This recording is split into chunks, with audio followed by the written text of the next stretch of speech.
നിലമ്പൂർ ഉപതെരഞ്ഞെടുപ്പിൽ നിന്ന് ഉൾക്കൊണ്ട പാഠങ്ങളുടെ കൂടി അടിസ്ഥാനത്തിൽ മുന്നോട്ടു പോകുമെന്ന് LDF സ്ഥാനാർത്ഥിയായിരുന്ന M. സ്വരാജ്. വിജയിച്ച UDF സ്ഥാനാർത്ഥി ആര്യടൻ ഷൗക്കത്തിനെ അദ്ദേഹം അഭിനന്ദിച്ചു. ജനങ്ങളെയും നാടിനെയും ബാധിക്കുന്ന പ്രശ്നങ്ങൾ മാത്രമാണ് നിലമ്പൂരിൽ തങ്ങൾ ചർച്ച ചെയ്തതെന്നും ജനങ്ങൾക്ക് വേണ്ടി കൂടുതൽ കരുത്തോടെ പ്രവർത്തനം തുടരുമെന്നും സ്വരാജ് കൂട്ടിച്ചേർത്തു. നിലമ്പൂരിലേത് രാഷ്ട്രീയ പോരാട്ടമായി വികസിപ്പിക്കാനാണ് ഇടതുപക്ഷം ശ്രമിച്ചത്. ഉയർന്ന ജനാധിപത്യ സംവാദം എന്ന നിലയിൽ മുന്നോട്ടു പോകാൻ സാധിച്ചു. അതിൽ അഭിമാനമുണ്ട്. ജനങ്ങളെയും നാടിനെയും ബാധിക്കുന്ന പ്രശ്നമാണ് എല്ലായ്പ്പോഴും ഉയർത്തിപ്പിടിക്കാൻ ശ്രമിച്ചത്. എതിരാളികൾ ഉയർത്തിയ വിവാദങ്ങളിൽ പിടികൊടുത്തില്ലെന്നും സ്വരാജ് പറഞ്ഞു. ഒരു വർഗീയവാദിയുടെയും പിന്തുണ ഒരു കാലത്തും ആവശ്യമില്ല. അതിൻ്റെ പേരിൽ ഇനിയും എത്ര പരാജയപ്പെട്ടാലും നിലപാട് അതുതന്നെ. ശരിയായ നിലപാട് എല്ലായ്പ്പോഴും അംഗീകരിച്ചെന്ന് വരില്ല. അതുകൊണ്ട് ശരിയായ നിലപാട് കൈയൊഴിയാൻ കഴിയില്ല.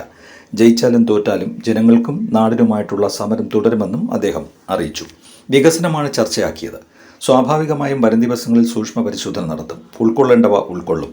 ജനങ്ങളെ ബോധ്യപ്പെടുത്തേണ്ടത് ബോധ്യപ്പെടുത്തും. ഭരണത്തിൻ്റെ വിലയിരുത്തലായി തിരഞ്ഞെടുപ്പിനെ കാണാൻ കഴിയില്ല. അങ്ങനെയായാൽ സർക്കാരിൻ്റെ ഭരണപരിഷ്കാരങ്ങളും നടപടികളുമെല്ലാം ജനം തള്ളിക്കളഞ്ഞെന്ന് പറയേണ്ടി വരും. അങ്ങനെയില്ല. LDF സർക്കാരാണ് ലോഡ് ഷെഡിംഗ് ഇല്ലാതാക്കിയത്. അത് തിരിച്ചു വരണമെന്ന് ജനങ്ങൾ ആഗ്രഹിക്കില്ലല്ലോ.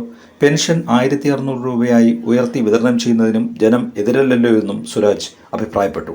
ഇത്തരം കാര്യത്തെ വിലയിരുത്തിയാണോ ജനം വോട്ട് ചെയ്തെന്ന് പറയാൻ കഴിയില്ല. കൂടുതൽ കാര്യങ്ങൾ വഴിയെ പരിശോധിക്കാം. ധീരമായി മുന്നോട്ടു പോകും.